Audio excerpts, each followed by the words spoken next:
It is without a doubt. Oh. Quickly earned this opportunity after beating Down! Lemieux in trouble! Andrade, and Quigley's rattled early.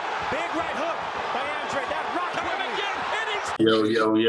Yo, what's going on, guys? Welcome to Fresh and Smooth Boxing TV. Fresh and Smooth checking in. Y'all know the drill. Y'all know what it is. Hey, man, y'all know we got the Demetrius Andrade versus David Benavidez. The Boogeyman versus El Bandera Rojo. You see it? Anyways, look, man, the fight is less than 3 weeks away. Highly anticipated matchup. We got a guy coming from 154 that's been champion, 154, 160, the WBO champ. Now he's at 168, man. He had one fight, I believe it was a 10-round fight. Let's talk about it. I mean, he's going up against I call him the Inferno 168 Tower. That's what I call him because nobody wants that. He's the boogeyman of the 168. That's what I'm saying. Yeah, let's talk about it. I mean, nonetheless, go ahead.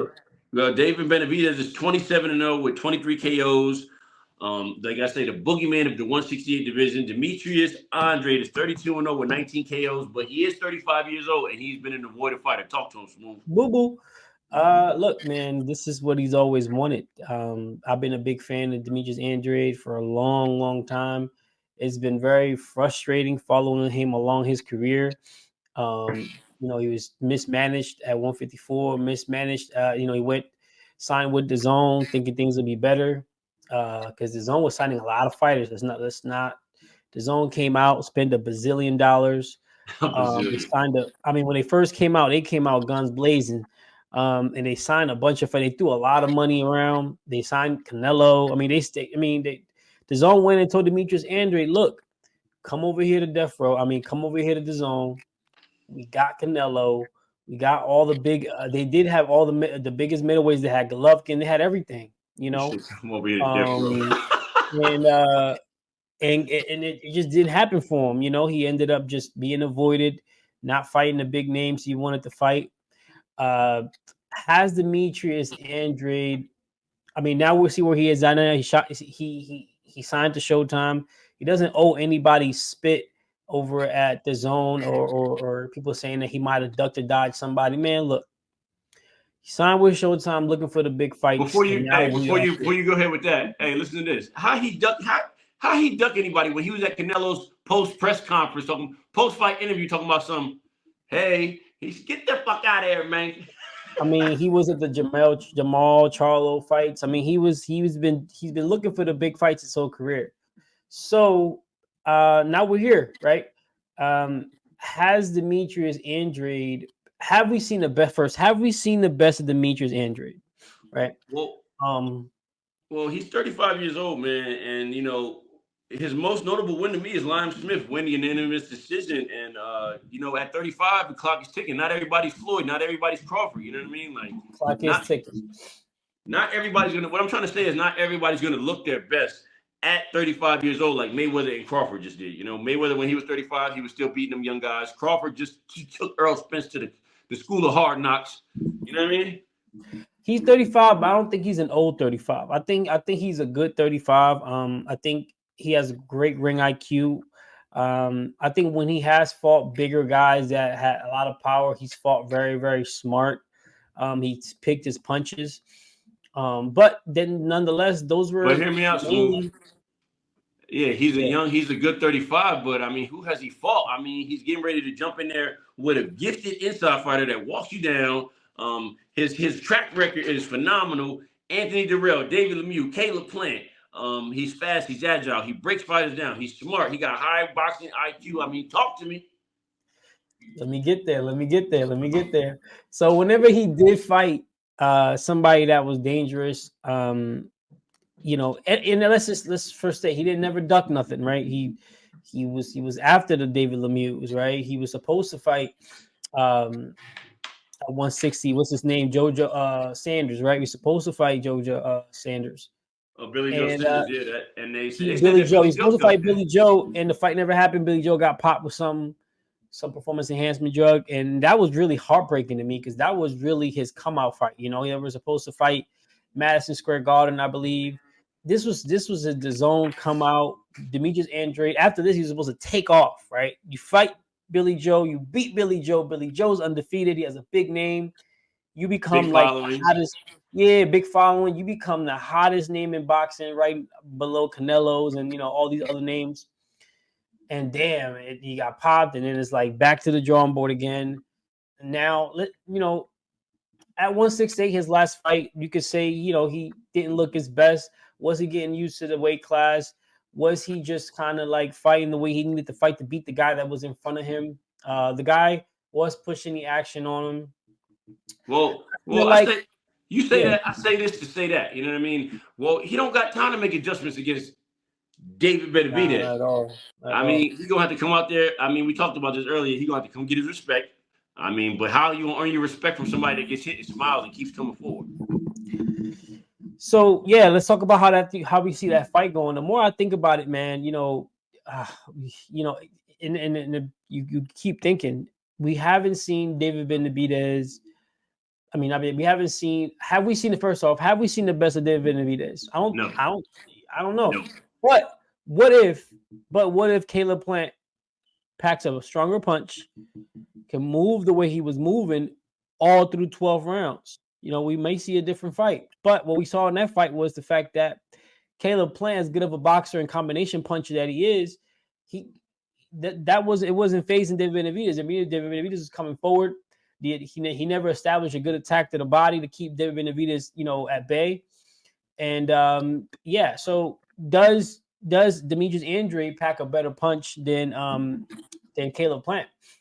Well, this is also a thing too. Once David Benavidez starts smiling at you and walking at you, you in trouble. So it will know in the early rounds. In the early rounds, if he can't get the respect that he demands, he's going to be having a long night. And them legs not listen. Caleb Plant was an all around. He's been in 168 his whole career. This guy's coming up. I mean, he could break him down. I mean, Benavidez' dad, Benavidez Senior, said this ain't going past 8, man. It ain't going past 8. So Andrade is going to have to turn back the clock a little bit. Yes. He's going to have to get his respect early for 1 or 2 rounds. He's going to have to use his legs. He's going to have to maintain that. Does the southpaw advantage give him, well, we can say an advantage, but does the southpaw put David Benavidez at a disadvantage where he has to kind of get used to the southpaw because he's a great southpaw. He's been showing it his whole career. So off his last fight watch, that same Demetrius Andrade cannot beat David Benavidez. No. Only because the legs went. You cannot fight like that sitting in front of David Benavidez, who's a bigger puncher, been at 168 for a long time. So well, smooth. He's gonna have to be a fighter we haven't seen. And if he brings that type of a fight, I'm with David Benavidez's dad. It's not going past that. Yeah, boy. And let's not spoil it here because we want to do a fight. We want to do a fight prediction later on, closer to the fight. But I'm cheering for Andrade. I'm cheering for Andrade. My guy, Boo Boo. It's me again. I want to see him win, talk dark handsome, like he says.